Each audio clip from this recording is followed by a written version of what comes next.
going to start recording. We're just good. Yeah. I just don't want too much editing for me. But but that's life. It's always that way. So no, so you feel how I feel. It's like it's a lot of work. It's a therapeutic work, but it's like work, It's started to become not therapeutic. Yeah, it's tricky to walk the balance and like let it just be I don't know, something.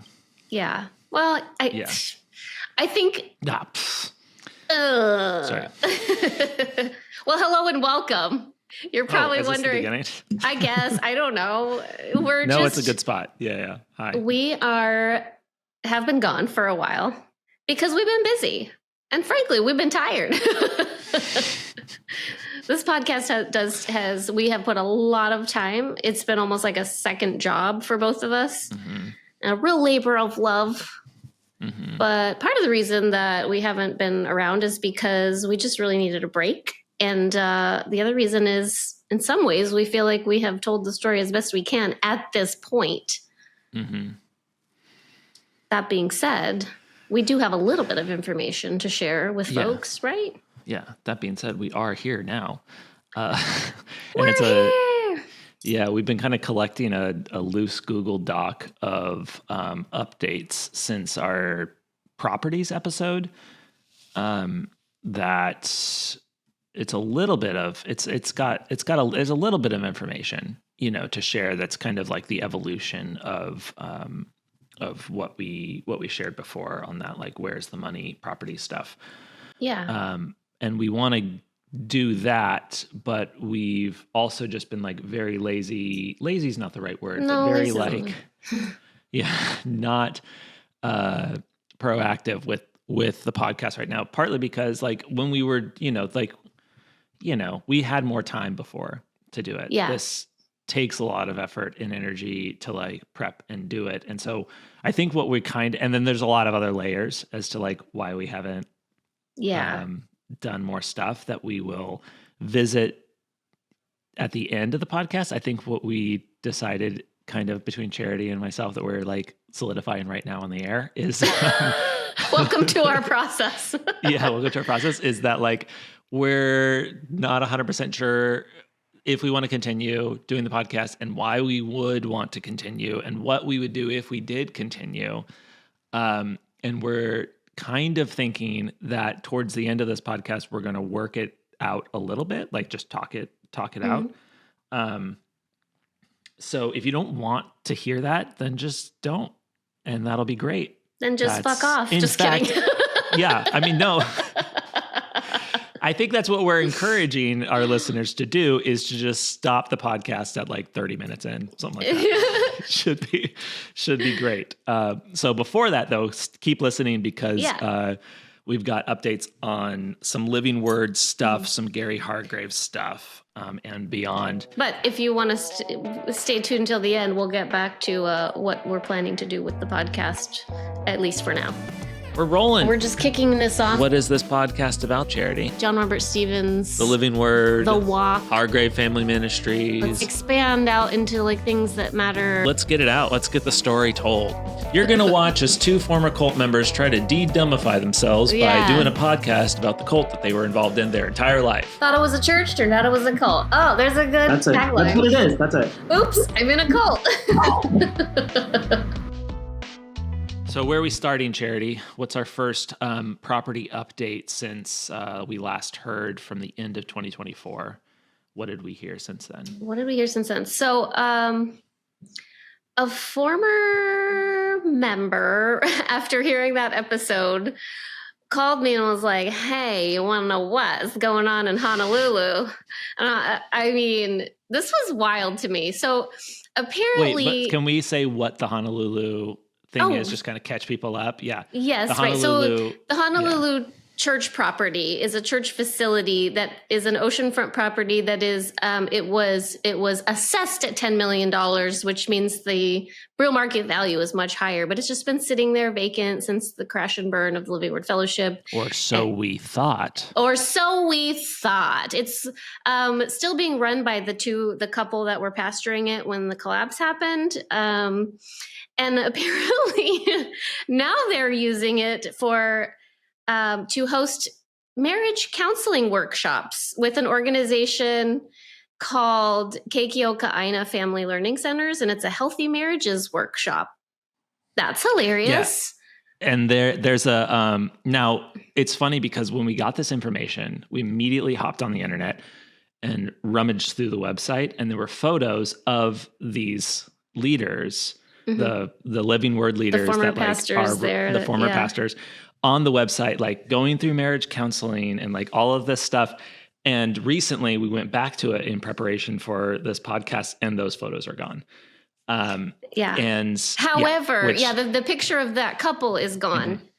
But the other, all the photos of the workshop, if you have been to this property, you recognize every room that is, featured. We don't know if they're getting paid, to host these workshops there, because this is a second organization, a separate organization. But like, come on, it was just a little bit, the irony of these people hosting a healthy marriage workshop. Like, if you know them, you'll be like, okay. Actually, I mean, I don't know if they were the host, but they were facilitating and they were a part of it. So maybe they were just attendees. I should say that. And if that's the case, good for you. But I hope to hell you weren't hosting it. Hope they kept their mouths shut the entire time. That's the hope. But if people, they say people never change, then it's very unlikely that their mouths were shut during that. But it's So anyway, so it's like they're definitely like the property. Like if you just focus on the property, like it is being used for these things. And we're hesitate to say this a little bit, but we kind of got that there were rumors that it was being used to for location for movies and commercials. Yeah, movies and commercials which pays really well, if that is the case. So they are still putting that property to use, and but there's obviously no congregation. It doesn't seem like they have church services. It's just still that same church organization, with them still being the directors, CEOs, the leaders, whatever it is of the organization. And they're using that property for, at the very least, to have their own, what do you call it? Healthy marriage counseling. Yeah. I just it's upsetting. I feel like what could be done with that property and the money. And again, it just feels like they're benefiting off of the hard work of all the people that put manual labor and donations, time, all of it into that place. And now what do any of those people get out of it? Yeah. It's the thing we say, we've said again, like there's a lot more creative uses that could benefit former members as just like a way of being like, oh, wow, this really was screwed up. Here's a property that we can sell for millions of dollars and like put it towards, good use. There's some other properties that are coming up, kind of like the Palmer Lake property where it's like, it goes to the city. Some of that, we have some updates on that, from these other properties of like what people are doing with this stuff. But, but what I find interesting, none of it has benefited any former members. It's like, cool, if it's at least going to the community, that's nice. But also it's like, it still feels like a little bit of a betrayal. It's, I don't know. That's just my opinion. Maybe other people have a different read on it. It's better than it going to like Gary Hargrave, but.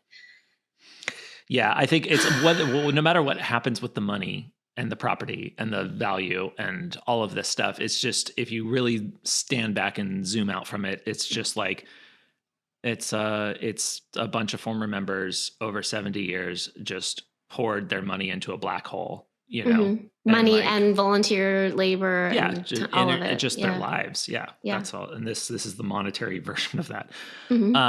Speaking of money, I guess, the next thing is that there and it might still be active to some degree, but there is a lawsuit over the property in Grants Pass, Oregon, between, now technically this is some of the former members of the Grants Pass Oregon Church and some of the other former members of the Grants Pass Oregon Church. And generally you can kind of assume, based off of our interpretation of the list and what we've heard from other people who are closely involved with this, generally you can assume this is Gary Hargrave loyalists versus non-Gary Hargrave loyalists fighting over the property and what ends up happening with it. I think where it stands right now is that the judge or the court or whoever has ruled mostly in favor of the non-Hargrave loyalist group of former members, but it still might be active, and we're working to get more information on that. But it's kind of we'd love to hear more. So, like, if you know somebody that's like actually involved, that's able to talk, well, that'd be great. We had like three different sources on this. Yes, none of which were like entirely transparent. But some of the original Grants Pass people, a couple of whom are originally from the Los Angeles church and moved up there, they want the property. That, I believe, is the board of directors. They want to keep it for themselves to do their own thing. Allegedly, that still follows JRS's teachings and is still a part of some Gary Hargrave nonsense. And then the other folks that want to give it to a local church community that is already in existence and thriving. The property is high maintenance, requires a lot of money to upkeep, and the people, the loyalists, as I call them, that are trying to keep it for themselves are old, and it would make more sense to give it to the local church community. But I think that's part of what the fight was over, is that like one group wanted to give it away to just like a local, another church, or like, kind of resolve it and kind of wash their hands of it. Like we kind of heard with a lot of these other properties like Palmer Lake. Yeah. It's like, and let's get ourselves off of it. And then the others were the Hargrave loyalists that were like, no, let's keep it a living word entity of some sort where we follow John Robert Stevens' teachings or we listen to Gary's podcast or whatever. And there are millions of dollars involved with this property, just like in the property value, of course. Others. Yeah. So that lawsuit's still kind of going. And again, just for clarification, the lawsuit itself is labeled as list of members who are the loyalist versus Grants Pass Community Church, which is the board and entity that want to get rid of it and like hand it off to somebody else. And I would like to point out that one of the names, these names are public, you could probably find them on the lawsuit. One of the names of the people that are trying to keep the church for themselves is one of the men that was accused of preying on children, was a known pedophile. I don't remember if we've talked about this before on the podcast, but that the pastor at the time of the collapse in Grants Pass had knowingly allowed a known pedophile to be around children, someone who had been like shipped from the LA church, and the LA leadership said, hey, this guy, he's had some problems in the past with this, like keep an eye on it, but come the fuck on. This is from the Caleb interview, right? That we're kind of getting this. But yes, Caleb did mention it too. Yeah, Caleb mentioned it. Yeah. And I think, well, just to kind of revisit that a little bit, the Grants Pass story kind of ends up being this place where it seems like they're sending people, like the place where they send people who like have had problems in the church before, because I can think of a number of them. And actually one was part of the reason that Shalom released her letters, right? Yeah. Is named like first thing on there. And so it's kind of that area, is like a place where you collect these sexual predators. And so now they're fighting, and part of the reason that we say, we'll kind of get into this a little bit later, but part of the reason that we say that like they're Gary Hargrave loyalists is just because that's what we've heard from our sources. But then also you can see some of these people named in the lawsuits hanging out with Gary in recent photos that we'll get to a little bit later on our updates here. So I think it's resolved more or less. If it's not yet, it hopefully will be soon. But if there's updates on that in the future, we will absolutely share it. On to Shiloh. Shiloh updates. When we aired our Properties, Where's the Money episode, we had been told by the current director, which is listed publicly so it's Steve Rich, and he's mentioned in this article.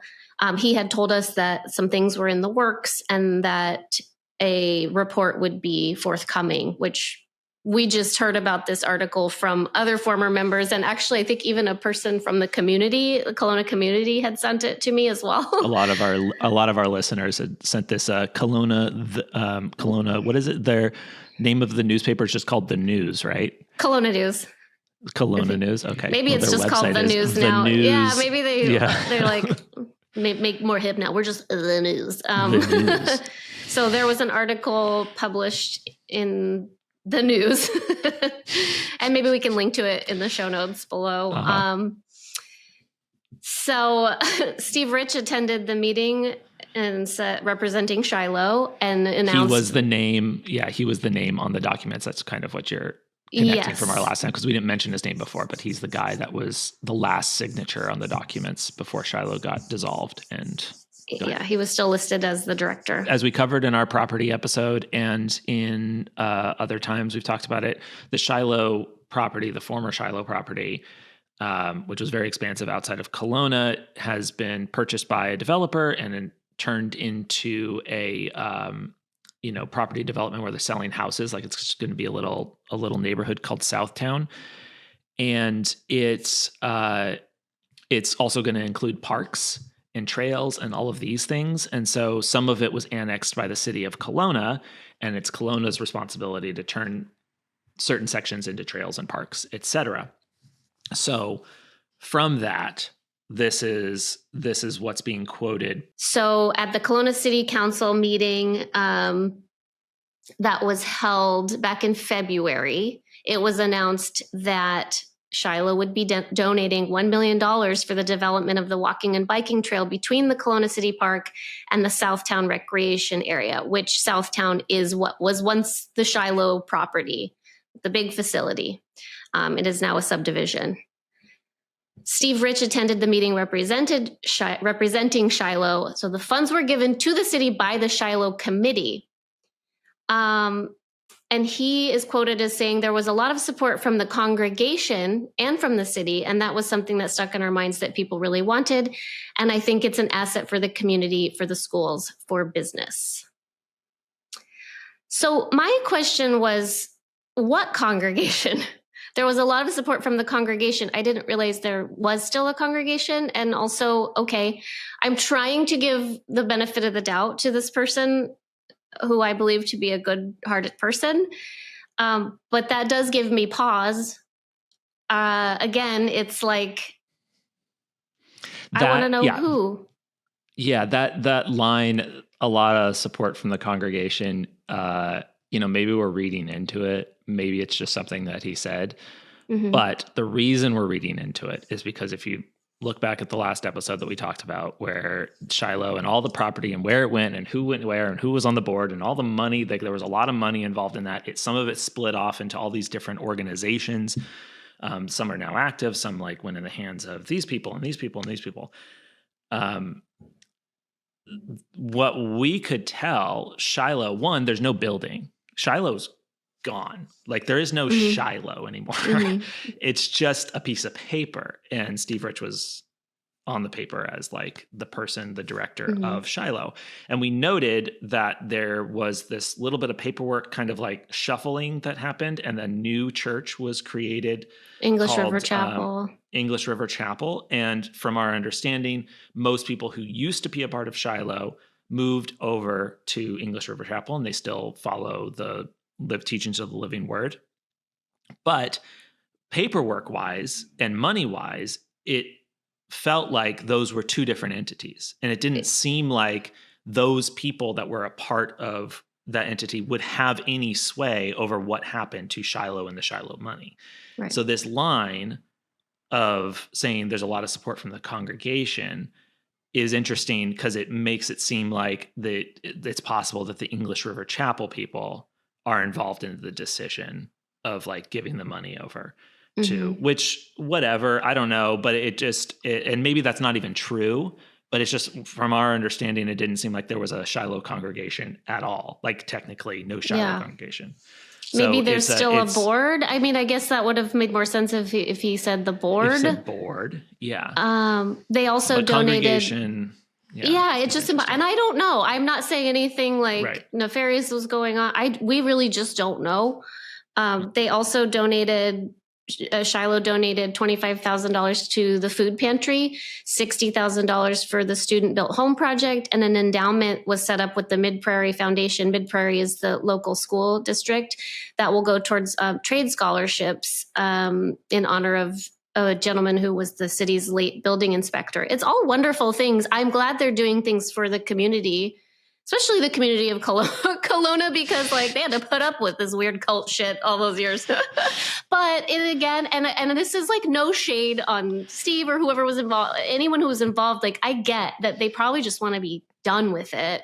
And the idea of I would want to just be done with it. But the other perspective that I have is like, it just makes me sad. Again, like I said in the former episode, the properties episode, is like none of these places, like none of them like thought to or wanted to even create a fund that could probably be run by like a couple people that could come out of the money to pay the salaries for a couple of people just to like give grants to former members for mental health care. Like, I don't know. Maybe I'm dumbing it down too much. Maybe it is not that at all that simple, but it does.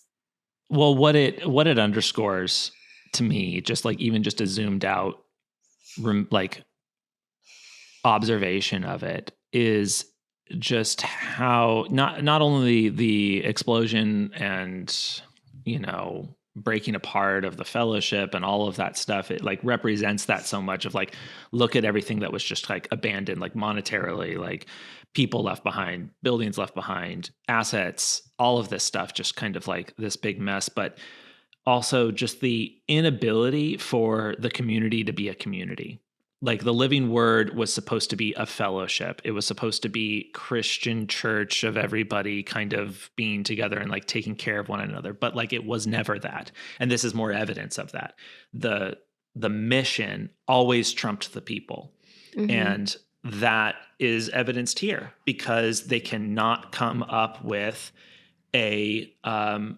no one could. I mean, look at like Palmer Lake. Like we've broken that story down so much, and it feels like a copy paste everywhere because no one could agree on what would be good for the fellowship. Like there's not just the simple thing of like people were hurt, real like hands off.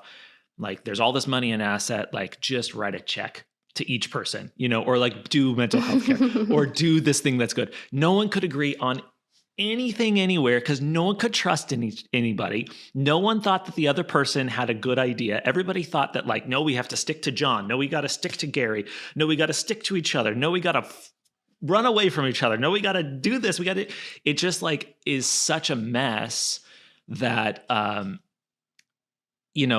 like Charity said, like you get it. Like when you're attached to these documents and this money, I wouldn't want that responsibility. Get it away from me. Yeah. Right. In some ways, I would not want that responsibility at all. Especially, I know there are a lot of people like, well, we just want to move on. We want to put this all behind us. Yeah, we all do, and that's a different process for everybody. I think that it just would have been nice to see. It seems like a lot of effort went into what was going to happen with these funds in all these locations. And I would love to know from anyone that was involved in these processes. They probably don't listen anyway because they probably don't like us. But I would love to know from any of them, like, was there discussion on could we do something good for former members who were so abused with this money? would it have taken more effort to do that versus what they ended up doing? Question mark. It's a really good question. I will also add that, like, you see here at Shiloh, Palmer Lake, stand in contrast to a little bit to Hawaii and Grants Pass. Yeah. Look at Hawaii, how like they were able to keep that beautiful property, and now they're using it however they want to use it. Mm-hmm. There's nobody else involved. That's maybe they're making money with it. Worse. Yeah, that's by far worse. And then in Grants Pass, you have a community of people who are trying to do something similar, where it's like, let's get this property into the hands of somebody else who can maybe do good with it. And then you have a group of people who are like, no, mine. Give it to me. Give it to me. We're going to keep following Gary or whatever. Yeah. And like, sorry, that like voice was I'm going to edit a little like Muppet Beavis and over Butthead. Yeah. But like, you know, so there are some like contrast in that, I think, a little bit, in that they're just interesting to note. And so, you know, as much as we might sound like we're complaining about like Shiloh or whatever, we're not. It's just an added commentary and curiosity. Mm-hmm. It's just it's just a perspective from two former members who grew up in the shit, and we're not the only ones. We have talked to many people in our two generations who feel the same way. And again, there's a lot we don't know. We don't know what went on behind the scenes. We don't know how these people feel about what they're doing or the responsibility that they were burdened with. So I'm trying to withhold judgment, which I don't often do on this podcast. But it's bursting at the seams. Listen, I'm no professional journalist. I'm an amateur journalist, and I've got opinions. I'm a walking op-ed, you guys. Anyways, I'd love to know, like, our listeners' thoughts on that. Yeah. That is what it is. Shout out in the comments, guys. Drop us a line in the comments.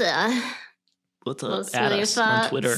Yeah, don't at me unless you nasty. Yeah, that's right.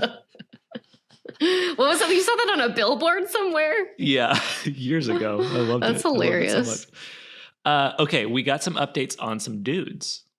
Do you want to hear some updates on some dudes here? It was like Gary and Silas having a bro fest down in Brazil. Losers. And also another dude who's not involved in the bro fest, not invited to the bro fest from our understanding. You know you're an exceptional douche if two douches don't even want anything to do with you. Like, oh man, that's rough. We're talking, of course, about the one and only Rick Holbrook, Tricky Dicky, who is now active again on Instagram, everybody. Hey! Oh, and it's the Rick Holbrook official. Just in case you got it confused with all those Rick Holbrook imposters on social media. Rick Holbrook official, guys. Oh my God. I can't even, like, you know, it's just, I think I just have too much. I have too much. Oh, but did I ever? I'm blocked. Like, I'm blocked, but he doesn't know how to block me as well as Gary Hargrave is good at blocking. Because Gary Hargrave, like, blocked me. Rick isn't as good at it. So I'm able to get around it. Mm-hmm. But tell us about let's talk about it. Did you do a deep dive into his feed, and now you're like, yeah, of course I did. Of course, deeply damaged. And like I am damaged. I mean, I am damaged to have chosen to do the deep dive. Like that already shows how damaged I am. Masochistic. Yeah, it's what you. It's kind of like what you'd expect from a dude his age that has Instagram. There's like random shots of flowers. You know what? One thing that I took away from it before I totally trash everything. One thing I took away from it, and maybe you don't want to hear this because he's an awful person. There's no there's no apology on there. By the way, there's no like, hey guys, I've learned my lesson. Like, look at me. No, it's just like nothing happened, and here I am. No shame. Going out and no shame. He is from various social media, not just his Instagram, but like YouTube and stuff. He's, looking for work, it looks like, posting in the music business. Yeah, in the music business, like posting like his like. Well, Scott, he's never had to have a real job before. This is hard. Yeah, well, it's not going to get easier.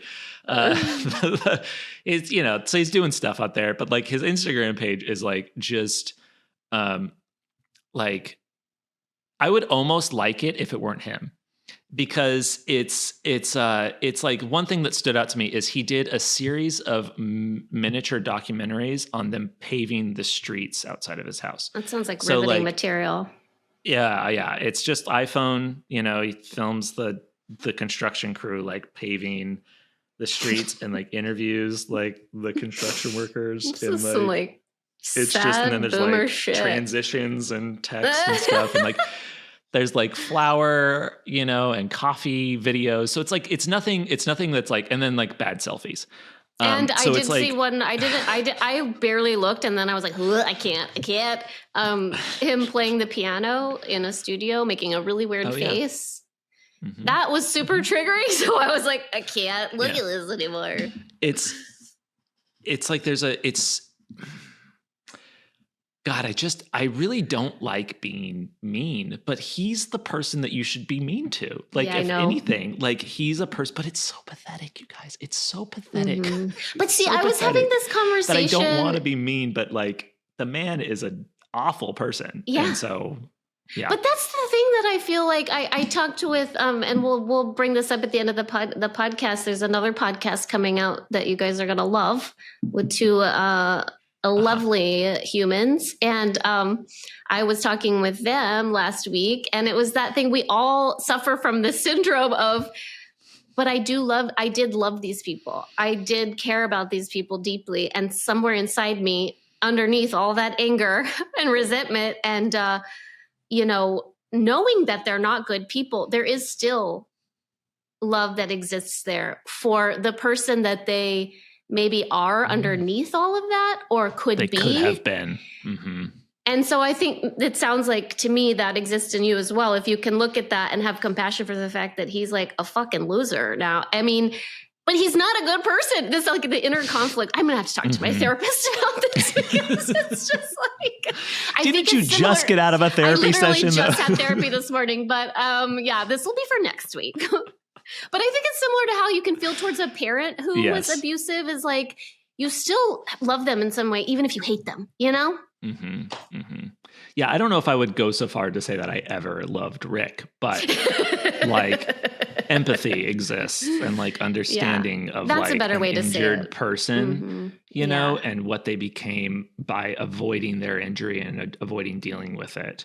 Yeah. And the pain that they caused the world because they didn't deal with their own shit, you know, and you just see like a person that would be fine, interesting, in fact, and like successful and good things if they had just like been honest with themselves, if they had been compassionate, if they had just had an opportunity to not be raised by like a psycho mom, you know, just all of this stuff. Like there's layers of like humanity in this that like the long and short of it is like fuck Rick Holbrook, but like that's the, you know, you don't want to dig too much into it because you don't want to have compassion for somebody that like never stopped for 1 second to have compassion for anybody else. No, absolutely not. And I think that it's having the fact that many of us members were compassionate people was how, and empathetic people were, that was how leadership was able to manipulate us so easily. Narcissists love empaths. Yeah, it's true. So speaking of narcissists, we got more for you. Got two. So, Gary Hargrave. That's right. I want to start the part 2 Gary Hargrave with how we started this whole podcast. In our first episode, we talked about this video of Gary visiting Silas, his counterpart in Brazil. Silas was the pastor in Brazil for many years and Gary's like right-hand man when it came to Portuguese and all of this stuff. And our first episode, we like talked briefly about their trip there and how Gary, you know, they're visiting a buddy that has a church down there, which we'll talk about briefly in a second. And that guy goes, well, you know, you, Gary, and Silas, you are the true survivors. I'm sorry, he said the truly survivors. Yes, his English wasn't great, so he says truly survivors. He prefaces that by saying that the Living Word Fellowship in the U.S. has come under great persecution. I'm like, bitch, this didn't work no persecution. This was like, they done fucked up. But I love the spin, right? It's like a PR spin. Exactly. He's like, you were attacked. And he says, like me too, which is what we want to get into. Yes. Like me. He says, like me, I was also persecuted. Yeah. And that's because, maybe we have to cut this. I don't know. But he says he was persecuted for reasons that there are rumors out there and we haven't tracked down a source. Well, I believe it's well known that pastor Batista had an affair with his secretary, don't know her age. And then his wife forgave him and they moved on, but eventually, but he was in trouble persecuted. These poor pastors and their persecution just for a little sexual impropriety. Like, God, come on. Have you met Christianity? Well, so that clip, which I'm just going to go ahead and say, let's play now. This is from 2023 because we've never played it on the podcast.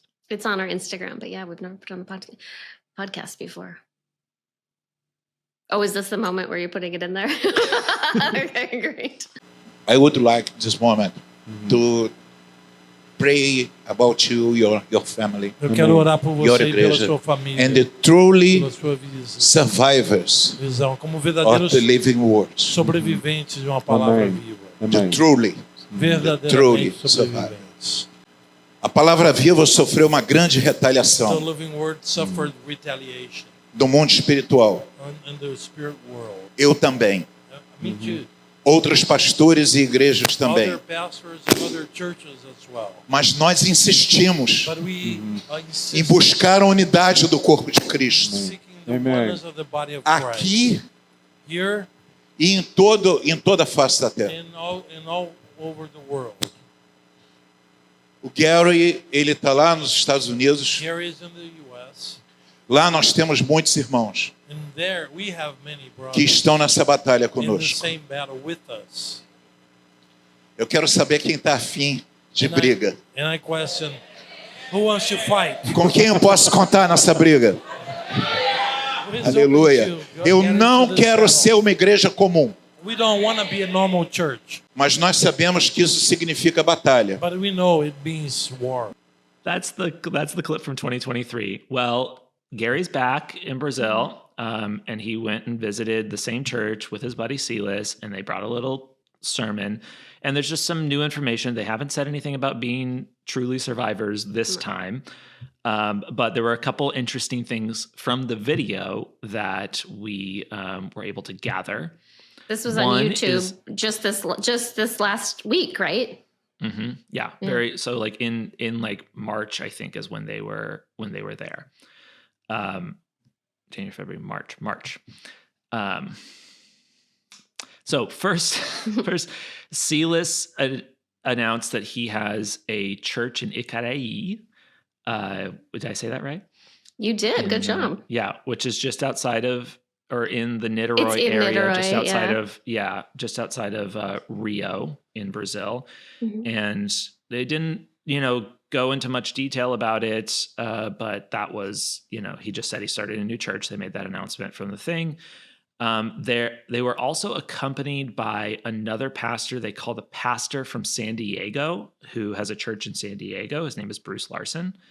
And he was a former member or a current, I don't know, whatever, member of the Living Word. And he's definitely buddy with Gary. And we will talk about a little bit more about that. But I thought it was really curious, this one line that they said during the service. He says, the pastor from San Diego is having a hard time getting the youth to show up to church. Like, yeah, no shit, we're on to you. They prophesied to have more youth show up. They're like, we bless you to get the youth. And I was just like, oh man, you guys are so wrecked in that department. Well, there's the statistics are showing that attendance in religion is on a severe decline, and it has been for a while, but it's like, well, guess why the fuck that is? Because it's it's so abusive and exclusionary and like a lot of hypocrisy. So much hypocrisy. And so I feel like and just on top of that, it's like religion, like, you know, you got like just religion in general, no one's into, like, you get your Christianity, and then like the Living Word, like what person is going to a Living Word church? It's freaking losers. Right. So that's like, those are kind of the updates from their journey there. Are you going to play a little bit of that too? Yeah, we can. I mean, it's like, it's just those things that I said. So I don't know if like they're as interesting to hear, but maybe I could just play a little clip of it.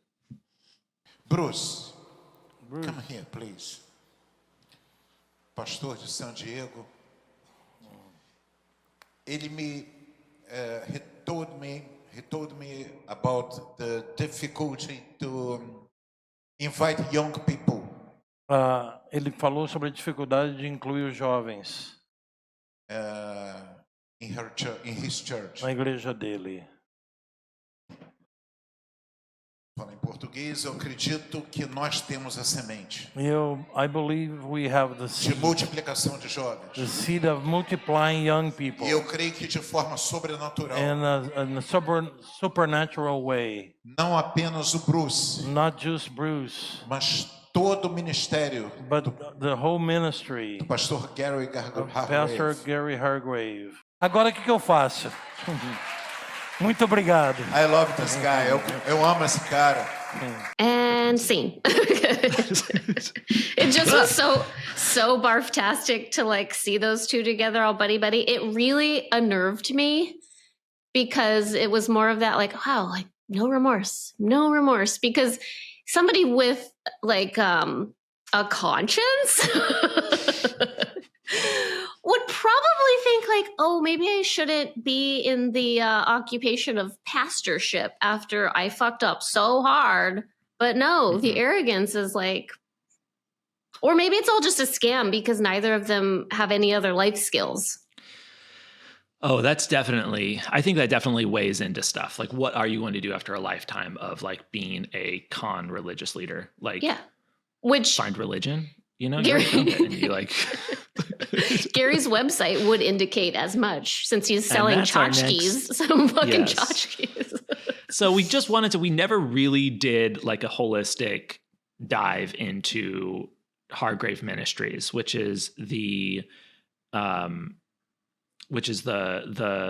that Gary stepped into. So we've kind of mentioned it like offshoots. We kind of throw it out here and there and blah, blah, blah.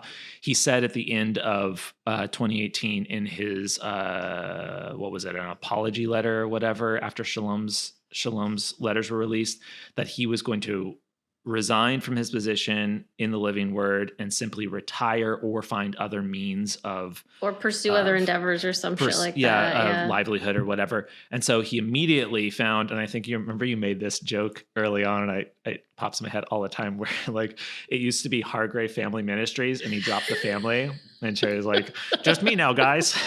Hargrave Family Ministries got renamed to Hargrave Ministries, and now he's doing just took out the family. He's like, just me now, guys. Just me now, yeah. Gary. It's just me, Gary. So it's Hargrave Ministries, and he's got this like slicked out website. He has a podcast. I check the podcast from time to time, and he so kindly releases like a transcript, so I don't have to listen to it. I can just like scan through it. Generally, Gary's vibe is like Gary from the Living Word, as the biblical scholar, like he maxed out his biblical scholar like points and like pulled back on charisma, which was already low, you know, just all that stuff, just pulled all the other levers charisma back and just went like and like hit all time low. And I want to say too, like, I'm not a biblical scholar. I don't know really? 'Cause I am. enough to dissect. Oh, really? No. To dissect stuff. But like, I will just say, for the sake of anybody that like still loves the Bible, like 100% Gary is like pseudo scholar, just making up stuff, just kind of like what he did his entire time. And like, he uses these, he he was doing this towards the end of his time at the Living Word. He like switched Jesus's name to Yeshua, to the more accurate Yeshua, which is like I think it's more like that's the Greek pronunciation. God, I don't even know. Something like that. Aramaic. Yeah, one of them. It's supposed to be closer to, or maybe it's more the Hebrew one. It's supposed to be closer to like what they would have said at the time. Right. I think Aramaic. I want to say. Sure. Just slay me in the comments, all you biblical scholars. Yeah, that's right. Bitch, shut your mouth. That's what biblical scholars would say. They're like, bitch, shut your mouth. Of course. Only in his Aramaic. Website, only in Arabic. Charity, can we go onto his website and just kind of like give a little bit of an overview of like our favorite parts? The podcast, I want to finish a little bit on the podcast.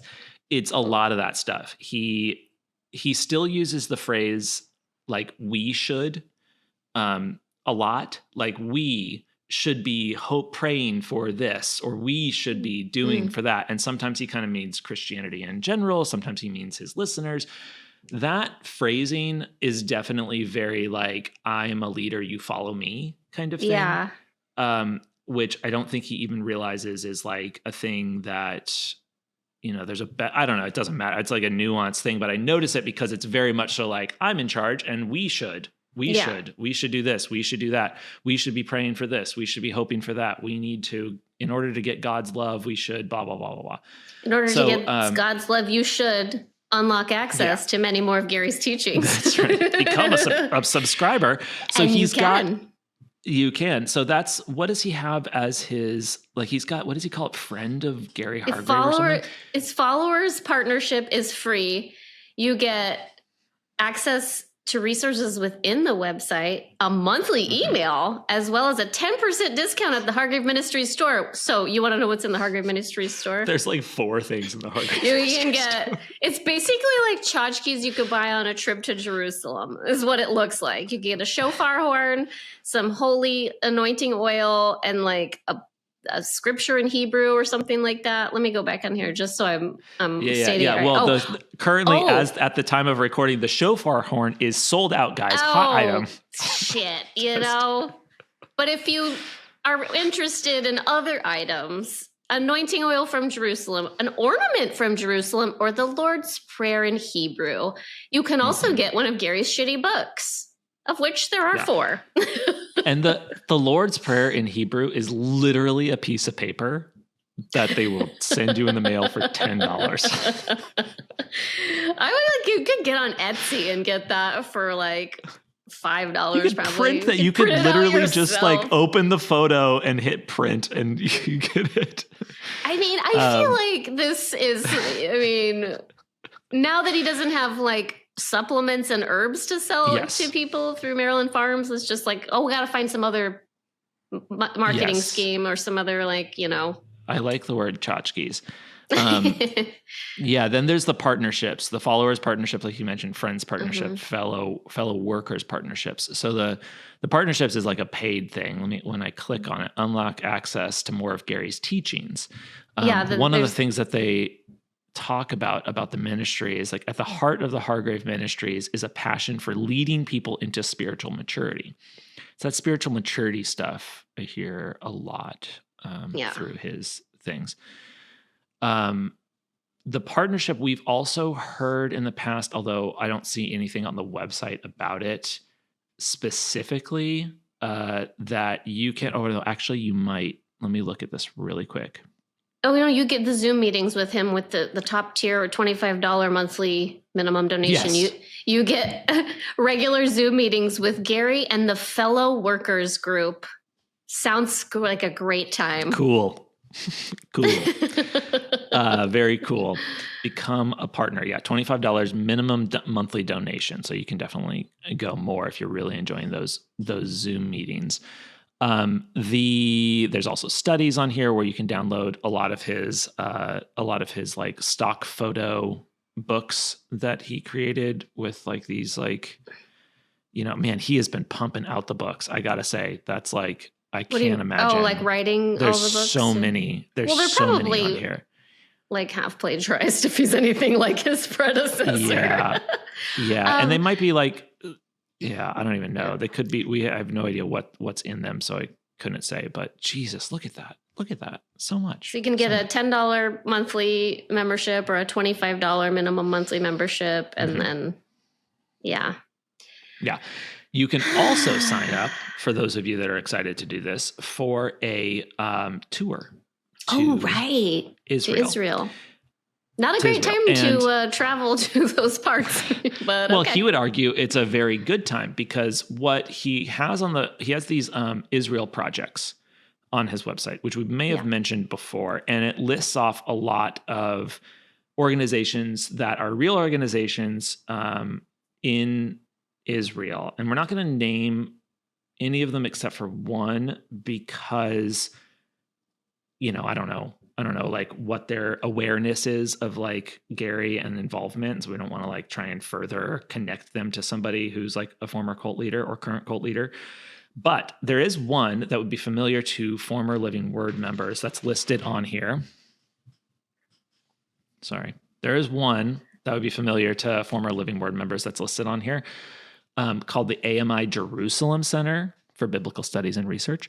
This was a place that a lot of Living Word members visited when they would do trips to Israel in like the 90s and 2000s. And there was like a partnership for a long time with the leader of that. Since then, that Shlomo passed away, and now on the board sits Bruce Larson, a former Living Word leader, the same pastor from San Diego that was mentioned in the video from Brazil. So he sits on there and he works closely, obviously, with Gary, but also running that place. And these projects are involved in the tours, according to the tour that Gary went on in 2024 in June. It's called the Israel Solidarity Mission. And they did a little blog post of that tour where they stopped at a lot of these projects that he calls them, which are nonprofits in Israel, and they like volunteered for the day. So they like, handed out food to IDF soldiers, or they did, I feel like pizza was involved, or sandwiches maybe, probably sandwiches. Pizza. And I read through the whole thing, and it's just very like, very just like stop by, like very like I Googled a lot of these things, and like there's photos with them in the leadership and of those organizations. Some of them are like really impressive, like EMT volunteers that go out and like, when they're during this like active war or whatever, and like people that are injured by like bombs or missiles or whatever's going on, and they like are like an EMT organization that just goes out and like helps people. There's food rescue, pantry stuff, children's funds. A lot of them are legitimate, and I think when Gary says that they're like projects, it's that he said this before on his podcast, they donate to these organizations. Now, obviously not verified with actual like bank records, but they did show up to these organizations and like volunteer on the trip. And I'm not going to speculate on any of like the stuff, because there's like photos of them being there. The bummer is that I bet a lot of these places, and I'm, giving them the benefit of the doubt here, that they don't know that Gary is a cult leader. Yeah. A verified lawsuit, backed up cult leader. Also, I don't see this on his website anymore. Oh, maybe I do on the donate button. He used to have where he would say, donate to me, and then I give that to this organization, which we trashed that, I think, on a previous episode. That is not there anymore. It was shady. I don't see it here. Do you see it? It's still there in the sense that, so you donate to, it's not like it used to be. When we mentioned it before, it used to be a straight up like next to each project. And let's actually double check this. Like if we go to this one, there's a read more. Yeah. Next to each project, it used to be donate. Yes. And so it felt like you were donating to that project. But what it did is it just took you to like PayPal. And then the PayPal thing said it was sending it to San Diego. Okay, so but now it's just one donate button on the project page, and it says, from these resources, Hargrave Ministries sends consistent support every month to each of these 8 Israel projects with which we partner. And then you click donate now. But my question is like, why does it need to be funneled through Gary? And he could be donating like link to $1 their donate page to each and still be like, not lying that he'd give support every month, but it could be a fucking $1. Like, don't you think that's sus? I mean, it's definitely like a great way of saying like, support me and I also support these people. And I won't tell you how much, I won't tell you when, I won't tell you like any of that stuff. It just says every month that he does consistently send money. That's what he says on the website. There's of course no filings or anything that's going to back that up. But you could, on each of these things, if you wanted people to donate to one of these listed things, you could just link to their website where there'd be like a donate button. That would make more like sense. Right there, but in fact, I wonder if we could like do that really quick. Let me just go to one of these websites. Boom. Bam. Oh, wow. PayPal. Check out his good. Yeah, it's right there. So you could easily just link to their website and then they have, say, click here to donate to this place if you wanted to do that. But that's not the point of his website. It is about donating to Gary, and then we just trust that he does something good with it. And he's not a trustworthy guy, so I take pause. I think we've established that. Yeah. On previous episodes. I want to circle back to that tour. Part of the reason that we want to mention the blog post and the tour is because people that went on that tour are people that are a part of the lawsuit in Grants Pass. Grants Pass. They're the plaintiffs. They're the ones suing the Grants Pass to try and get control over that property. And so that's part of the reason that we say these are Gary Hargrave loyalists that are suing for that property. Because you see them right there, pictured, named in the lawsuit, pictured on Gary's blog and his tour. And like, by the way, like most people picture, I think it's actually 100% of the people on the tour, right? Charity are in this photo are former Living Word members. I haven't. Yeah, I'm looking at it right now. Looked at it in a while. He's got nobody else, just a bunch of former Living Word members, most of whom were from Los Angeles and San Diego. What do you think they tell themselves about all of us that came forward? Exactly what they say. We've cut the dead weight. We're the remnant. And we're this close. We're this close, guys. We almost made it. We started this thing with John Robert Stevens in the 1970s. And there's only 50 of us left, but my God, we're going to be the only ones that make it. Yeah. But they're all dying one by one, like every other person on the planet. Okay. The move. Sorry. The move. Yes, the move. Yeah, we just are going to mention this like kind of quickly for now.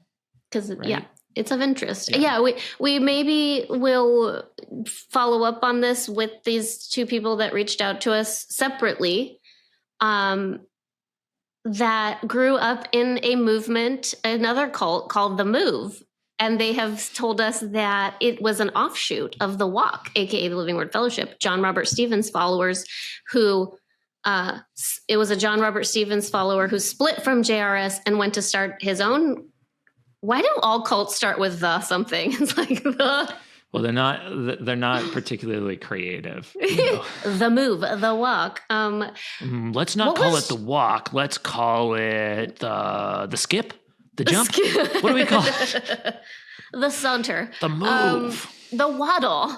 Now I joined the cult. That's our new cult, guys. That's our new cult. The Waddle. Oh, Lord. But The Move, it's really interesting because this individual who emailed us about The Move said that that there's a connection. He wanted to share information with us about the connection between John Robert Stevens and a group that he grew up in called Whitestone that still exists in Alaska. And then he linked to a couple of writings that another former member had shared from a book by Judy Kleinfeld, which is about the group that separated from the walk, called really? The Move. Yeah. The Move. The Move. And then he says, until your podcast, most of the former members had no idea how much of the walk had stayed with the group after they left and became part of Sam Fife's Move of God. Your episodes are now circulating among former members of Whitestone, and I'm starting to see some of them following your page. Cool. From what I am told, Nancy Porter, who is quoted in the attached paper of Judy's book, was a secretary of John Robert Stevens and was a catalyst for the split since she had knowledge of what was happening in California. Oh, interesting. Much of that is hearsay since I was not, it's not firsthand information, but it is the recollection of the people who were a part of the group when the split happened. I want to add a little bit of information. I think I'm right about this, although I'm not thinking of a way to like super duper verify it right now. Mm-hmm. At the beginning of 2019, a former leader from San Diego of the Living Word, who was kicked out in like 2012 or 2013, you know what I'm talking about? Yep. He went to Alaska and spoke with, I believe it was group. With this group. Yeah. Yeah. And remember it was being talked about that like, old tall guy. what can we go? What's like old tall guy Bill Sapp? Let's go. Old tall guy Bill Sapp. Yeah, that's right. Whatever. Everyone knows who we're talking about. He's just like the loudest guy in every sanctuary. Yeah, that's right. The tallest and loudest, most lanky armed man in who gave the longest sermons known to man. Besides Mahesh, but like whatever. Yeah, that he kind of started his own little group up there. I think he was trying to, or connecting with them in some way. Okay, real quick before we continue, since you're going to miss us so much, fear not, there is another cult podcast coming your way. So this is Leandra, Alex, and Anastasia Johnson, two former members who are lovely, wonderful, hilarious, beautiful humans. And they have started a podcast about their cult recovery. They were both born and raised in the cult as well. And it is called Happy to Disappoint. And they're lovely. They're dropping, I think it's May 1st. They're dropping their first episode on all the podcast platforms. So, and you can also follow their Instagram at DisappointCast. And a coming up episode is features Charity. I was their first interview, and I'm a little nervous about it because I have shared a lot on this podcast, but I feel like I just forgot that I was being recorded and we were just having a real good conversation. I spilled a lot of personal tea and I've got a little bit of a vulnerability hangover, and I might ask them to cut some stuff.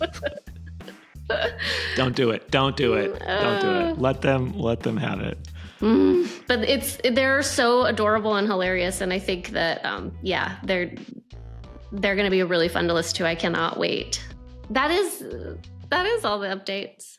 Those are the updates, and we've been very sloppy because we're out of practice. But yeah, it was just kind of our running list of stuff that we are gathering as over the last few months, and like, you know, none of it really like solidified in like a moment, which is fine. I think it's kind of, we're kind of picking up some of the scraps here, and I'm sure there will be more things coming in the future, and we will definitely talk about that as we get more information. And if there's anything more here and you're listening to this, you better be in those comments or shooting us an email at oopsiminacult@gmail.com with the deets. Thank you so much. Here's where you're going to want to just get off the podcast. Please stay and listen. And I think what are we doing? What's this part, Charity? What are we going to do here? Listen, I mean, the bottom line is I think that we've put a lot of time and money and energy and heart into this podcast, and it's been tremendously rewarding in that it's been, for us to speak for myself and then you can speak for yourself, but to use my voice in this way has been so healing and so empowering. And truly like, though, what has been the most rewarding is hearing from so many former members about how much it has helped them. And that was the primary reason, what was the reason that I got involved in this in the first place. And I am very thankful and proud of the fact that it has had an impact. It's also been taxing in a lot of ways to like reopen all of this stuff. I understand that it for me it was necessary to revisit a lot of these things and these memories, these woundings, in order to like facilitate a deeper healing for myself. And in helping others do that, like that has helped me, you know? So, but that being said, I think for me, I just have started to feel like I don't have it in me anymore to do it. And not forever. I think we've told a lot of the story as best we can tell it, and we've kind of almost come to an impasse there. Granted, there are always more people that we can interview, and we may do that, and we'll pop in from time to time when we get more information. But as far as like regular episodes, you know, you will be seeing less from us. We've canceled everybody's subscriptions, so you're not putting money into something that's not, you know, we're not providing regular content. But yeah, I think that for me, it felt like it was time to move on. And that's kind of hard too. Like, I didn't think I was going to get emotional, but I always do. So there's a shocker. Yeah. Yeah, I wasn't expecting that speech exactly from you. No, what were you expecting? Like, yeah. I don't know. I don't know what I was expecting. I mean, we've talked about this. Yeah, I wasn't planning on saying all that so in such detail, because I know we want to leave it open-ended. It's not like we're bye forever. Mm-hmm. Yeah, it's kind of been a back and forth. I mean, we have like a long list of ignored emails and messages, and you know, kind of a queue of people that we've been floating to like interview and topics and things like that. And it's like, you know, for me, doing this has been very, very helpful in a lot of ways, just because I got into digging into like what this thing was just on my own because of this documentary that I keep promising. And this has been a way of learning more and having an outlet to like share stuff instead of just collecting and letting it just like sit. And I really like doing it, even though it's like there are things that are just like hard. I like doing it, and I like doing it with you, Charity. I don't want to do it on my own. And so I think I'm in, you know, a similar place. It also it does take a lot of time, and like there's, you know, it's just like it takes a way more time than just like the hour and a half it takes to record. Oh my God. Yeah. So and we like really put a lot, like we traveled all over the place for this thing. Like we both like traveled back and forth across the country because it's easier to work together. We've gone, you know, all sorts of places and done things and have had lots of conversations that we've never been able to publish. There's some stuff we haven't been able to share yet because it's too risky for the people that shared it. And we're just like sitting on a ton of stuff, and hopefully someday we'll be able to share it in some way or another. But yeah, I think you and I have had like this conversation a lot over the past few months, and frankly, the entire time we've done this has constantly been a like, well, that's it. We're done. Like, I'm out of here. Like, I don't want to deal with this anymore. Yeah. And we kind of come back for whatever reason, but this time it's a little bit different. And, I think we don't want to say like, you know, goodbye and we're done. And like, this is it. But I think there's a little bit can we talk a little bit about, just to kind of take up airtime, and since no one's ever going to hear from us again, it's not bye forever. It's bye for now. Yeah. I mean, like, what has been for you some of the frustrations in like doing this.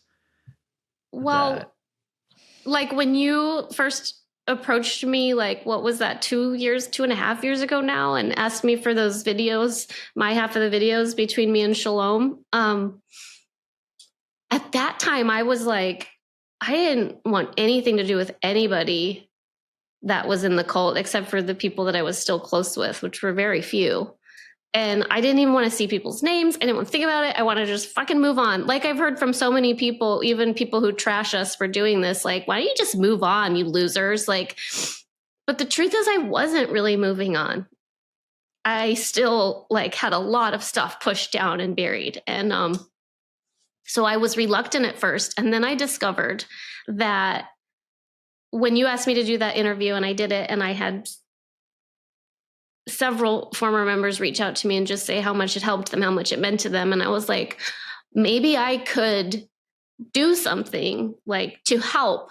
If this little thing helped somebody, like, I don't know, like, what could I do? And that's why I came to you and I'm like, I just want to help. Like, if you're doing the documentary, anything I can do to facilitate, like, helping former members to heal, because I was watching all of us like suffer in some way or another, one way or another, and feel that there was no justice. Like, we never got to say, we had the Facebook posts and then nothing, right? And so for me, it's been, like I said, it's been empowering. It has been both painful and rewarding. It's been really hard to hear people say things like, why don't you just move on? Like, why are you bringing all this up? You know, people attacking our character at times. Very few. Like, we've had but the ones that do, it stings. It stings. Yeah. It feel, especially when it's from former members, it cuts deeper. I don't know. It's just, and again, that's been very few. It's been an overwhelmingly positive response. And I've heard from people even in the Kelowna community where I grew up that are like, wow, we love this podcast. It's so like cool to finally, like, for them to be validated in their experience. But again, all that being said, it does take a toll to, like, you'll be listening to fucking Gary's voice all the time, or just researching this stuff, or talking to people about their horrible experiences, and just to, like, witness that and be there, like, as a support and a platform. And that has, like, what a gift to be able to be a platform for people that never had a voice, to have a voice finally and to tell their truth. But yeah, again, like, it takes a toll to hold that space for everybody while processing my own stuff. So it's been both healing, but also, like, yeah, I have that feeling too sometimes where I'm like, I just want to leave this part of my life behind me. And I probably never will be able to. But for now, I just, like, need to take a beat. How about you? Tell me. You know what's funny?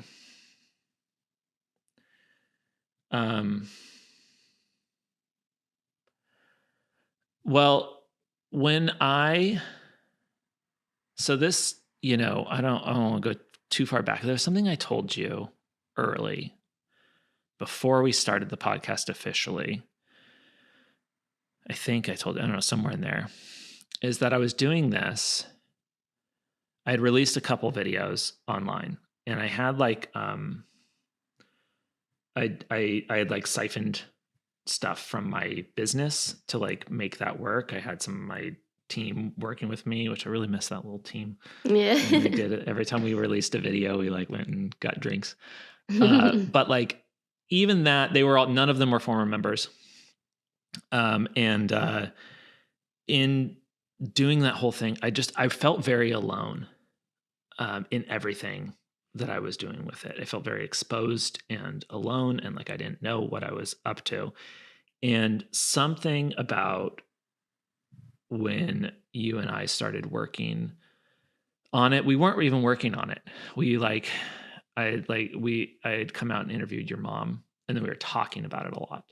Mm-hmm. And, like, I was still planning on interviewing other people and releasing other videos and just kind of doing it on my own.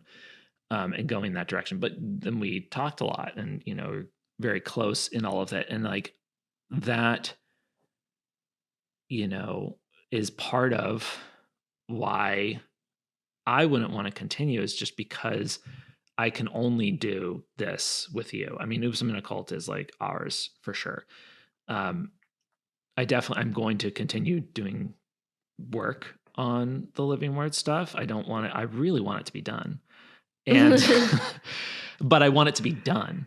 The documentary is what the documentary. Into, And that's a whole thing, which I will love to like talk about it at some other point. But like, this has been like super healing for me, because I don't have to bang around in a room by myself, which is what I was doing, even just on my own, even with other people's help. Like that, you just got it. That was the thing about like our interview, is like when we were first, I was like, she gets it. She knows what's up. Actually, before our interview, I was watching your videos, you and Shalom. And I was like, Charity knows what's up. She just says the right things at the right time, and like gets it, just has a perspective that's just like so clear, and you're able to say it so clearly. And so, you know, for me now, I mean, doing this whole thing has been like stressful and fun. And I think some of the stress is like self-created. But the revisiting it for me has always been a net benefit.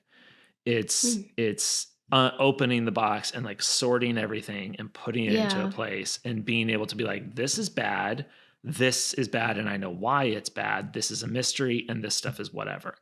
And so like, or good, or any of that. And you just kind of get to untangle the yarn, because the yarn is like, I mean, that's like what therapy has done in general for like a lot of stuff. But like, even this is just it's such a huge, intricate mess. And it's very easy to just be like, the living word is bad, so everything that touches the living word, just shove it into the closet and never talk about it again. But if you do that, that's your whole life. Mm-hmm. Everything goes with it, because the living, like, especially you're born into it and raised into it. Even if you just spent 60 years in the thing and you voluntarily joined all those years, that's your life. You can't just shove it all away, because that's everything. It's like this person that you knew that even had nothing to do with, you know, that kind of thing. So for me, it's been, and I've said this since the beginning, like, it's just so nice to be able to like listen to John Robert Stevens rant and hear him say the thing I heard that he said, and be able to put it into like some sort of place. And so doing this, and then having you to do it with, has made it possible, because otherwise it would have just, you know, it would have been nothing. And like, so I definitely don't want to continue if like there's no reason. I don't want to continue for continuing's sake. It's a ton of work. It's like all of this, but and we've talked about this too, where like, you know, like when you tune into your favorite show, seasons 1 through 3 are just like stellar. And then season 4, you're like, wait, why are they continuing this show? Yeah, it's like they're didn't just, the guy die at the end of the last one? And like, they're just forcing it. And we don't want to be like a half-assed season 4 of a great show. It'd be like, we had a good run, y'all. And it's all there. And so that's like, I think a lot of it is like, there's also just like, the whole world is wild, you know? Oh my God. It's just a wild world. And go ahead. That's a big part of it. And we've talked about this, that like part of the reason I think the podcast has started to feel like too much is because of what's going on in our country. I feel like I'm just in another cult, and I'm seeing the same patterns with Trump followers as I saw with, you know, diehard, loyal, you know, Living Word followers, where the leaders could do no wrong. There was no questioning. And it would just seem so glaringly obvious to be like, wait, what? Like, you think that's okay? It's so triggering. I can't even describe. And there are quite a few former Living Word members who are Trump supporters, and they don't like hearing this from us when we draw those parallels. And I beg you to take a deep look inside if that's how you feel. I beg you to take a harder look, because you are still in a cult. You are not deprogrammed. You're shaking your head. You're like, you hate when I do this. I know. It doesn't. It's not even. Yeah. But go ahead. But it's classic, right? If you escape one cult, but you don't really do the work to dismantle all of that programming and that way of thinking and being and doing, you will end up in another cult. And Trump has made it really easy for everybody who had those propensities anyway to fall into that trap. Mm-hmm. I mean, it's huge. So it's like, there's not, I kind of go back and forth of like, is this a little bit like being in the cult, even though you don't want to be, being in America, like you're in it, like there's no escape, but I think, like on that note, we talked about this. Maybe we don't want to like go on forever with this, but there was you and I were having that conversation about like because we've heard it from other people too, when they left the Living Word, the Living Word was active. Let's say they left, in the 90s or they left in the 2000s or something, and like, or the 80s, whatever. It's still very active. They chose to leave. A lot of times they lost their friends, they lost their connections. And now they're out on their own, and they're having to suddenly, we've heard other people talk about this, like going to the grocery store and like, what do I eat? I don't even know what to eat because I was always told what to do and all of this. And that led a lot of people into other high control situations. Yeah. To find other people who, narcissistic personalities, a lot of times relationships was the thing. Mm-hmm. That was the next cult that you fell into. And it takes going through that and then coming out the other side being like, what the heck? How did I do that again? Yeah. How did I end up there again? And it's like, that makes a ton of sense, because why would you choose anything else other than what you're familiar with? It's biology too. Like your brain seeks out what's familiar. Even if it's bad for you, your brain wants to stay comfortable. It wants to follow the same routines, the same patterns, even if they're toxic. So it's a matter of like making yourself deeply uncomfortable in order to break those patterns, to even see them, is the first thing. It is the first thing. And it is very hard, to know. I mean, like what's bad, what's good, what's the truth, what's not the truth when you're brainwashed. Like how is that possible to determine reality? A lot of times people say like, well, you can tell, you trust your heart and your gut and stuff. And 100% that is a part of it. But like, for me, that was one of the early questions that I asked myself when I found myself in those situations where I was like, I don't know what reality is. Like, am I good? Am I bad? Is this right? Is this wrong? Mm-hmm. How can I determine that? Yes, my heart tells me this, but like I spent my whole life being told that like my heart was telling me to, follow the Living Word or like chasing after. It's like I've been deceived before. Mm-hmm. How can I trust myself? That I'm not? Yeah. Yes. Yeah. How do I know I'm not deceived now? And for me, that choice, I fell in love with the scientific method. I'm not like just understanding that like I'm not a scientist. I don't do it as a profession by any means, but just the logic of that stuff of like following things through to like, okay, well, if this statement is true, then there will be something verifiable. It's even like what we use on this podcast. We're not like crazy strict about it or whatever. We have like tons of opinions injected into stuff, but we always end up falling back to, okay, this is the claim. Here's like, where are we getting that from? Like, what's the like time though? The clearest example of it is obviously the plagiarism thing. It's like that tracing back until you hit bedrock. Mm-hmm. And that has always been the way that like something else outside of me that I can look at and ask somebody and say, can you see this too? Yeah. But that's what's so the shared crazy reality, making about the climate that we're in now is it's like people are living in two different realities. Where I get especially triggered is like Trump has so many Christian followers, and I'm like, what? Like, what Christian values say like, fuck immigrants, get rid of them all? What we don't, only straight cisgendered people are accepted by God, and we're not going to help the poorest of the poor, to taking away your social security, fuck social programs, like fuck the environment. Like, it's just all, the proof is in the pudding. Like, he's causing more harm and suffering than he is doing good for people. He's like rejecting the people that deserve the most, like, charity and giving. Isn't that Christianity? So this is where the disconnect is for me with people that Christians that think that he's the bee's knees. I'm just like, just even look at the way he talks to people. He's a deeply unkind person. Never mind that he's a misogynist and a narcissist and a sociopath. Sorry, I'm not diagnosing him, but like, no, but I mean, I get what you're saying, because to, like, you know, a lot of this podcast talks about Gary and Rick and John and like their behavior, especially look at like Rick, and like we went through the lawsuits and we went through all of the stuff. We've heard the accusations about John, and we've heard firsthand experiences about John Robert Stevens and these things that he's done, and the stuff that Rick did, and all the like marriages that he had, and the like women who had experiences, Shalom's letters, all of this stuff that like clearly almost everybody that listens to our podcast, even people that still follow Gary, are just all on board.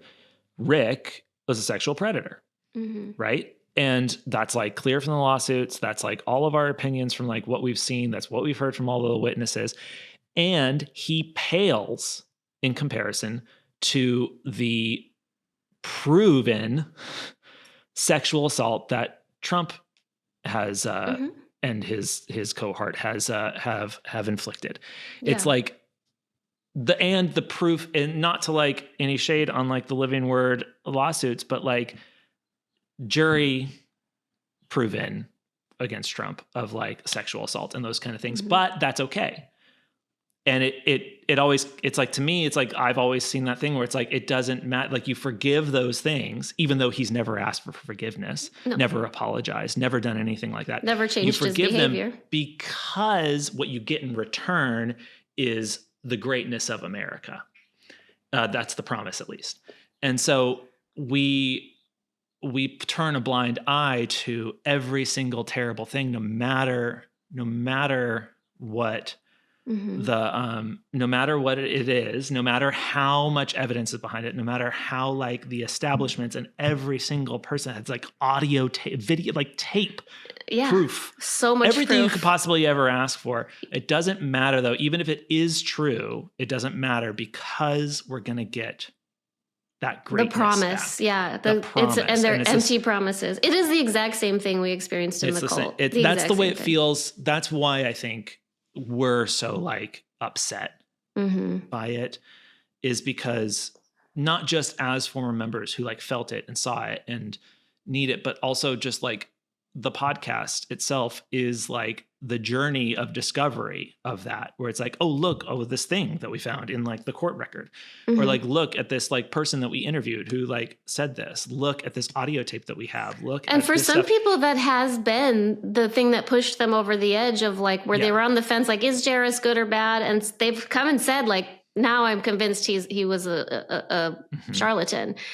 But it does seem like with insurmountable proof that Trump is just horrible, and his cohort horrible. Like, it's like no amount of proof is good enough. And I was also thinking about how the Fox News thing, like, or this, when you just, I should just say, when you only look at one source of information, or just a couple, you really limit your intake of information. Like, say, for example, if you only watch Fox News and that's where you're getting your information, which, by the way, they admitted in a lawsuit that they're not real news, that they're entertainment. So they've done worse in the lawsuits, but yeah. Yes, but so it's like what John Stevens would say, don't drink from too many fountains. You could get contaminated. And why is that? Because control.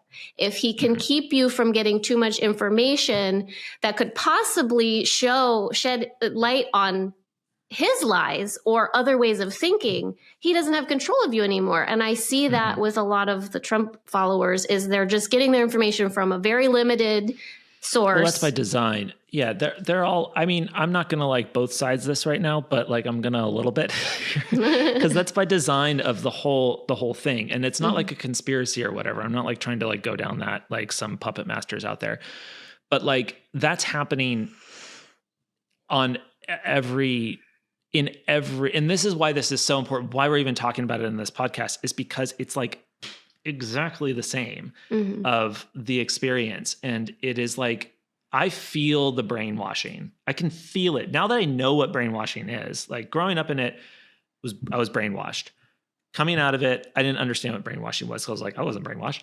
And now like learning all this stuff, it's like, oh, I know what brainwashing is. And now I can feel the brainwashing when I open my phone, when my algorithm is right there. And like my algorithm is not pro-Trump. Like, so I'm being brainwashed by the other side. And I'm not like, again, not trying to like both sides the situation, but like there is this box here and the TV box and the internet box and the broadcast box and the movie box and like all of it, the radio, all of those boxes are after the podcast box. They're after us. And it's you can feel it. Like you can feel it like as you're swiping up and you're just seeing opinion after opinion of just random person, random meme that just says these inflammatory things. And I can feel it happening where I'm like, I get upset. I get upset at this thing that's like, why is nobody? I've got to do something. And there's not really anything I can like do alone. But as you're going through this, what I have found is the same thing that saved me before. It's slow down and don't just take it because it said it. Right. And that's so much work. Oh my God, that's so much work. And it is always like, I think part of the reason that we make progress with people from our podcast is because people trust us. I don't know why you guys trust us, but do they? I don't know.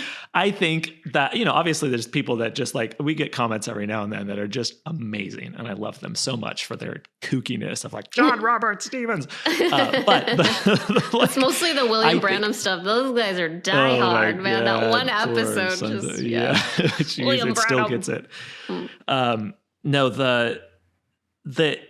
I think there's an inherent trust, which is frustrating to me because I don't want you to trust me. I don't want that to be the reason that somebody changes their mind, because that's the same reason that you trust a charlatan. That's the same reason you get conned by something for your entire life, is because John Robert Stevens provided that trust. He provided that feeling of like, that's what you still hear people, almost everybody that we've talked to, they had that, like they admit that John Robert Stevens gave you like a thing that you wanted to buy into. And I think it's natural for humans to make their decisions based off of how they feel about the person that is providing the information. And maybe that's a good thing. It's definitely faster than like everybody fact checking every single thing that's ever been said. But I think we all need a little bit of that scrutiny of just the like, and it's tough because confirmation bias is a hell of a drug.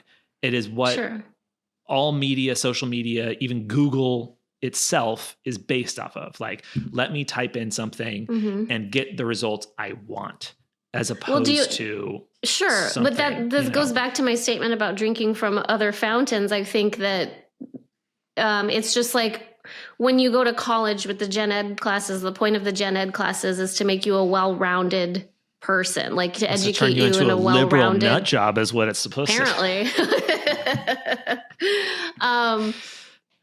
That's why, like, yes, I have the same thing in my algorithm on Instagram. It's most of like how I feel about things is being confirmed to me. But I try to then also go off of that and look at different news outlets, or I love BBC because I feel like, it's not one of our privatized news outlets here. And, just looking at different sources, always asking myself,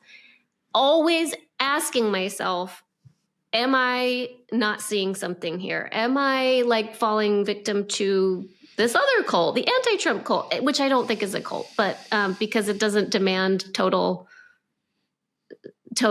submission or whatever to everything that, you know what I'm saying? I mean, it's I would, we were just talking about before we hit record. Remember, I was ranting about the language that was being used in this elitist area. Right. That's watch your step everywhere you go. Don't say this. Make sure you use that. Make sure you're careful here. Make sure you don't the PC hurt police. this person. But then you step over there and you're hurting this person. But you're stepping. You should do just die. How about that? Here's the thing about that is that's just annoying.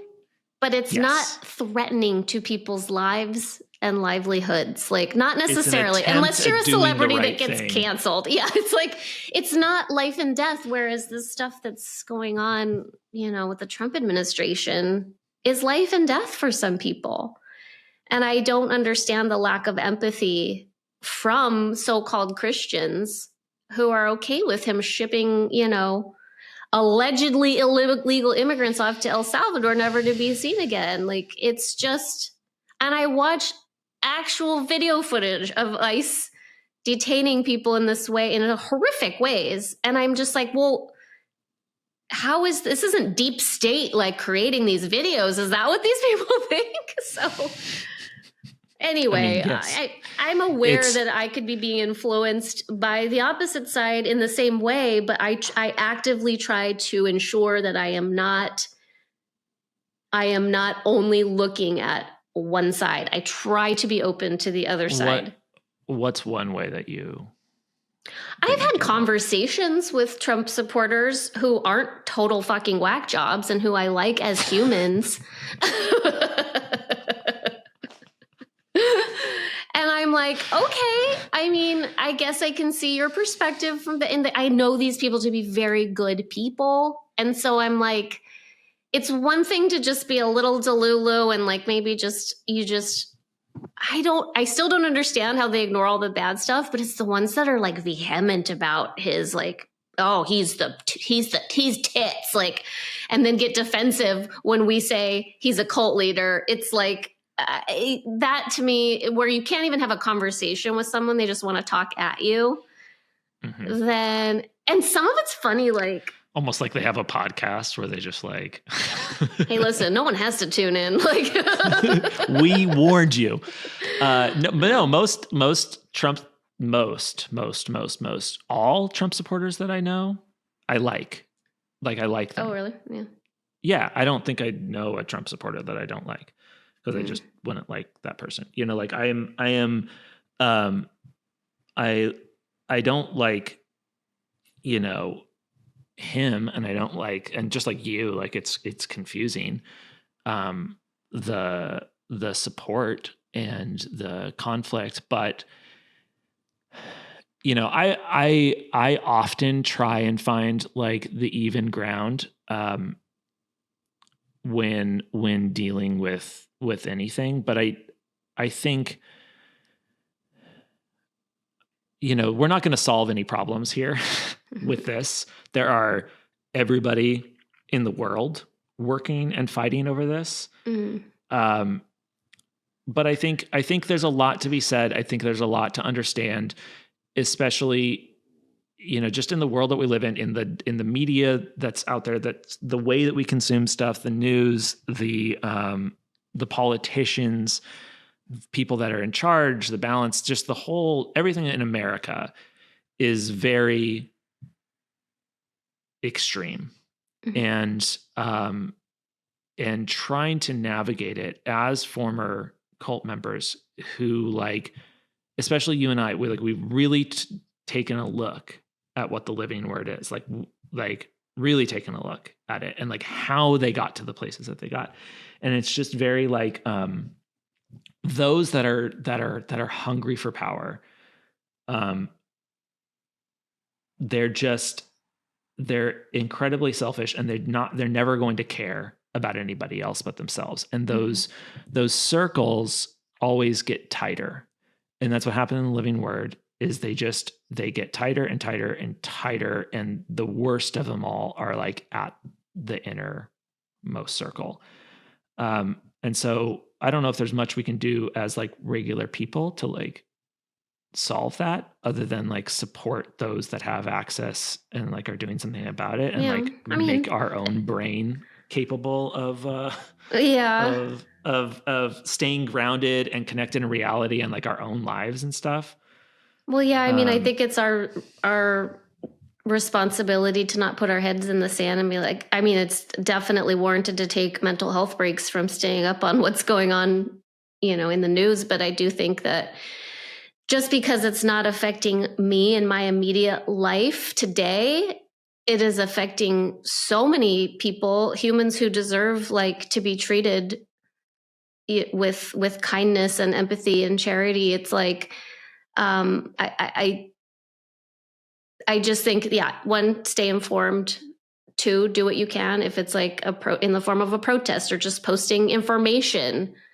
And I'm not interested in like posting information so I can do 10 rounds with a Trump supporter and like duke it out over Facebook, which I have been known to do, but it seems to be a futile effort. See, that's what I hate doing. I don't like to argue with, that's like my thing. I'm not an expert in any of this stuff. And like, I have a hard time because I always feel like it's an impasse. Like there's not like a lot of progress. That's my feeling on it. And maybe I'm just not an effective debater, but like. Maybe. And I try to not get into too much of a debate, more like, well, these are the facts. Here's the information. Like, this is actually what DEI was meant for. It's not like hiring underqualified people in place of a qualified white person. That's not what it is. Like, just go read something. And here it is. I'll link it to make it easy for you. Like, just stuff like that in hopes that who knows? I don't know. It's better than doing nothing. I don't really. Have you heard about the backfire effect? Yes, we've talked about this before, but say. No, well, it's the effect that like, I mean, it's like studied. It's like, there's all these like psychological things that are just like very interesting where like the backfire effect is essentially like the idea that, when you challenge somebody's deeply held belief, and you provide them with evidence, like objective, like proof, that goes against their deeply held belief, they will reject it and believe harder. Yes. Yeah. And they hold deeper, think flat earth, people. And especially when your identity is tangled with this belief, absolutely, you risk having an identity crisis and dying, like an ego death, by releasing this stuff. And so it's natural to hold on to. Right? Yeah, that's like the living people word. Being like, that's what. Yeah. I told you recently, like a guy that I dated a million years ago who wasn't in the church, like found me on Facebook recently. He's like, I've been listening to your podcast. And like, I think I told you were in a cult. And I was like, I do not remember that like at all. I wouldn't have been able to hear it. I wouldn't have been able to. And so it's a similar thing, but I think that's why I'm so like, about it now, because on the other side of it, I'm like, I done been there. Like, I don't, Yeah. It's for me, I mean, we could talk this to death, but like for me, my way of navigating this, like I said before, I probably don't trust myself more than I shouldn't trust myself. You know what I mean? Like it's probably too much like doubt in myself. But that's for my therapist and I to figure out that fear of like, just because I'm living in a world and like seeing things a certain, like through my eyeballs, doesn't mean that's reality. Correct. I can be, it's just a mushy brain. Like we're all kind of living our own delusion, like everything from colors to sounds to just literally our physical point of view when we're looking at stuff, what we read, how we interpret our experiences, all of it creates a world that only exists in our head. And some of there might be overlap with other people. And that's the idea. Like if you live in a community, in a society, in a family, and like any kind of, if you're living with other humans, you have to come to a shared reality. America does not have a shared reality right now. It is the hugest experience, that I've seen. I think it's something, it's definitely happened in other countries throughout time and history and whatever. But like we are living in a time where we have the internet is all the information. Mm-hmm. It is all the information. It is everything you could ever want. And yet none of us, not none of us, but like a huge chunk of us are just not agreeing on what reality is. And you take two people, and like, I hate to say, you know, the two sides, because I don't think there are two sides in America. I think it's definitely like a spectrum of swirling mess. Mm-hmm. But like, you grab a couple people and they will both look at the same thing and be like, nah, different. And it could be extreme. I mean, we see it all the time, the internet and stuff, like the social media-ness of it, the giving a voice to everybody, like every comment has the power to sway another person. And like the platforms are so easy to create that like we have so much power to just throw our voice into the screaming match that's out there. And the person that says the craziest thing gets the most attention. And all that's of that, Trump. Of course, but like all of that gives you it makes it really hard to determine what reality is. When this website says that he's a savior and this website says that he's a criminal. Yeah, I mean, how do you as a normal person who's just trying to pay your bills and make it through the day, make a decision? And it's we understand the challenge of it is understandable. I for myself, what I do to navigate that is like, you know, there's a little bit of that like trusted person stuff. But then there's also the thing of like, well, how much can I do to dig back down to like make a determination? You know what I mean? On a particular topic or a particular thing. Like if this person said this, did they say it or did they not say it? Did it get misquoted? Did do a little research. This happen or not happen? You know, like just that basic stuff at the very least. It doesn't like any one thing is not the thing where you're like, oh, well, that's it, you know, but it's like, right. It's doing your due gives diligence. You a grounding. Yeah. And like, it's not just trusting like, oh, well, I read the New York Times and now I'm going to go read this other outlet that like has the opposite view because I think they're both just like screaming at me. It's like, where are they getting their information from? That is all available on the internet. All of it's available. Just because a talking head says something in a video doesn't mean that's where we get our information from. They got their information from somewhere. Go find that. If it's important enough. Right. And eventually learn who you can trust in those departments. You know, that's my journey is like always. Well, I think you're basically just saying be a critical thinker. Be a critical thinker. Don't take anything at face value. Like find the truth as best you can. Go further than the person saying the thing. Yeah. Exactly, which is what we didn't do in the cult.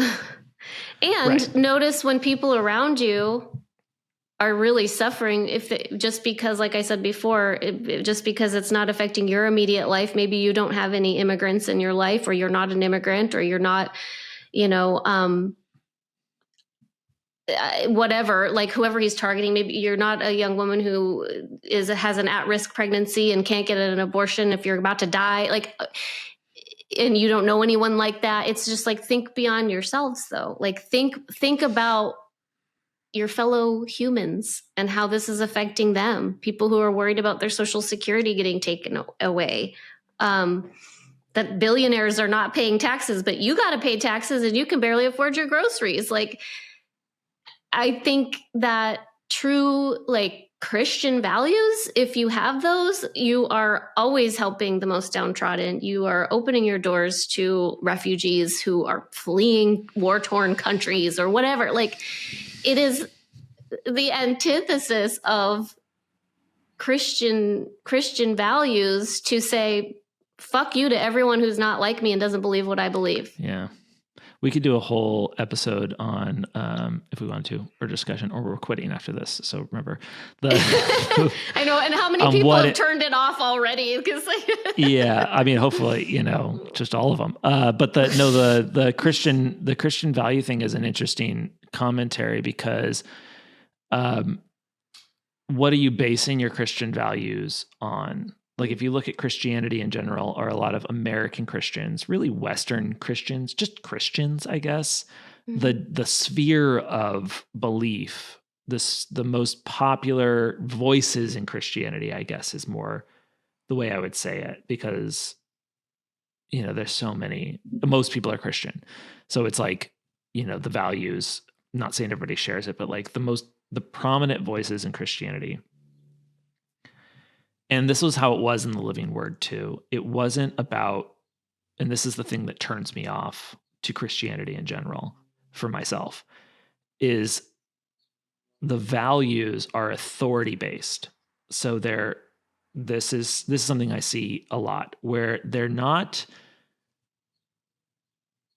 Jesus said, the last shall be first. He didn't say exactly that, but he said, the meek will inherit the earth.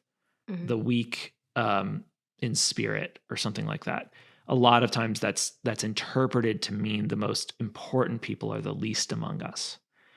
But Christianity, the way that it behaves, doesn't operate that way. Right. It's the very simple, your corner church doesn't house any homeless people. They don't, they don't feed. The Living Word did this. We don't hand out food. But they do play to the regular congregants who come in, and they prop up the people who donate the most. On a larger scale, you see a lot of Christian, when they speak about Jesus, when they speak about the Living Word, I don't like this. I know more than anything, and obviously, Living Word's a cult, so like whatever. But like it's about the word and the authority of God. It's about His mission and His will. Thy will be done on earth as it is in heaven. Thy will. It's not about what His will is. It's that it's His. He's in charge. This man is the man. When the man comes around, he's going to judge you. It's the man. He's on top. So we just do what He wants because He's got the power. And that's it. Instead of saying, and again, this is for me, like what does the man want?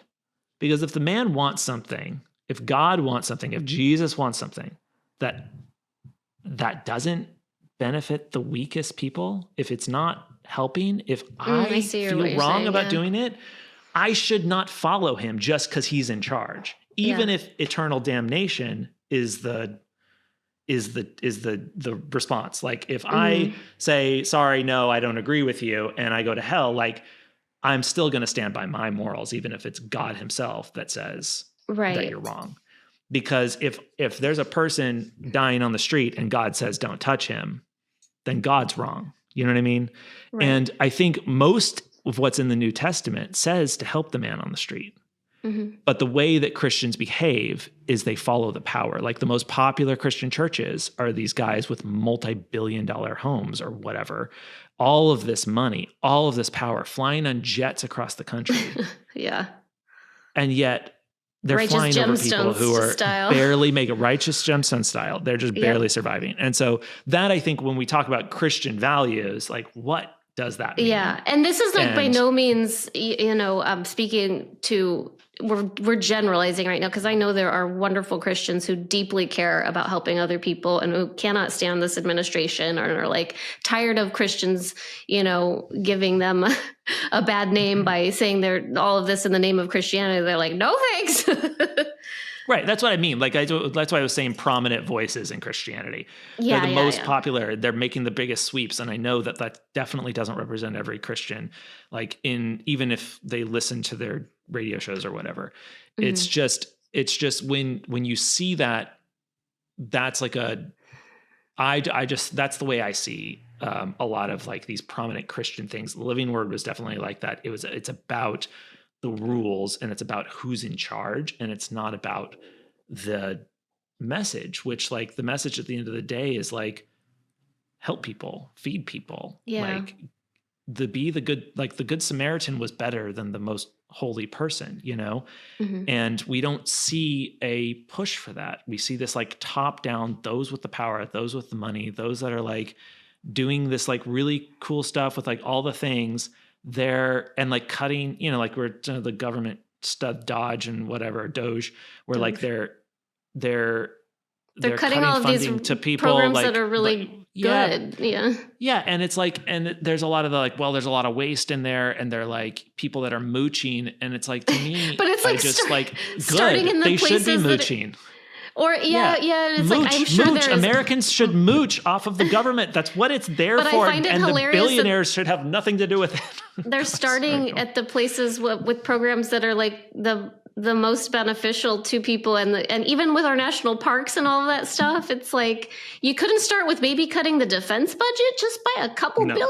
Like I just don't get it, but maybe I never will, and maybe a billionaire's doing it. That's the thing. And a billionaire is behind all of it. You think he gives a shit about us? Like, come on. We could go for hours about, you know? Yeah, I mean, and it's just like, but I think the reason we bring this up is because we do, as it is a unique perspective as former cult members, and drawing the parallels and seeing the same things like happening, the same type of leadership and the same type of like of diehard followers. And it's just, you know, this is a caution.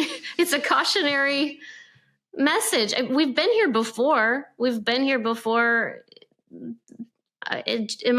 just say it like so many other people are, like, this is like 1930s Germany. Like, nobody thought it would come to what it came to, which is people are saying now, oh, it'll never get that bad. This is how it started.